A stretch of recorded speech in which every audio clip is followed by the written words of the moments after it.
పోర్టర్లో వచ్చేసి సికింద్రాబాద్ టు గాగిలాపూర్కి అయితే ట్రిప్ వచ్చింది.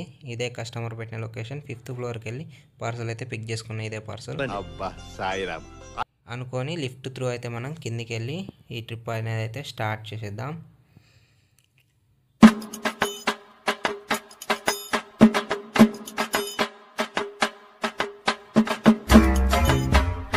కిందికి వచ్చేసాక బైక్ దగ్గరికి అయితే వెళ్ళిపోదాం. ట్రిప్ అనేది అయితే స్టార్ట్ చేద్దాం. ఎన్ని కిలోమీటర్లు ఉంది, ఎంత టైం పడుతుంది అనేది అయితే ఇప్పుడు చూద్దాం. మనం ట్రిప్ అనేది అయితే స్టార్ట్ చేసేసినాం. ఇది ఎన్ని కిలోమీటర్ ఉందనేది ఇప్పుడు చూపిస్తాను చూడండి. ఈ ట్రిప్ వచ్చేసి నాకు 28 కిలోమీటర్స్ అయితే చూపిస్తుంది. టైం వచ్చేసి 57 మినిట్స్ అయితే చూపుతుంది. వెళ్ళిపోదాం. ట్రాఫిక్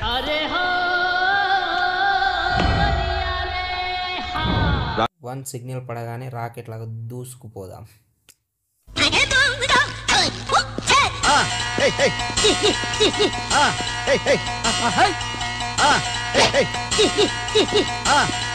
దగ్గరికి వస్తే మనకైతే ట్రాఫిక్ అనేది ఏముండదు. ఆడుతూ పాడుతూ డెలివరీ కంప్లీట్ అయిపోద్ది.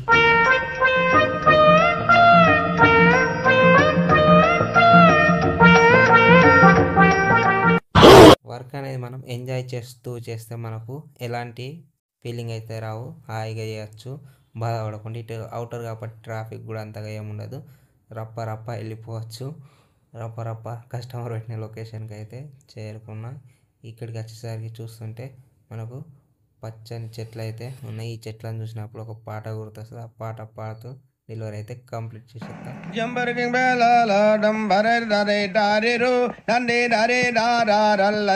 అని పాట పాడుతూ కస్టమర్ పెట్టిన డ్రాప్ లొకేషన్కి వచ్చేసిన. కస్టమర్కి అయితే పార్సల్ డెలివరీ చేసేసిన. ఈ ట్రిప్ అయితే ఎండ్ చేసేద్దాం. ఈ ట్రిప్కి గాను నాకు ఎంత అమౌంట్ వచ్చింది అనేది అయితే ఇప్పుడు చూద్దాం. ఈ ట్రిప్ అయితే 350 చూపిస్తుంది. ఇందులో కమిషన్ పోను నాకు ఎంత వచ్చిందని అయితే చూపిస్తాను చూడండి. 281 వచ్చింది. పర్ కిలోమీటర్కి 10 రూపీస్ వచ్చింది.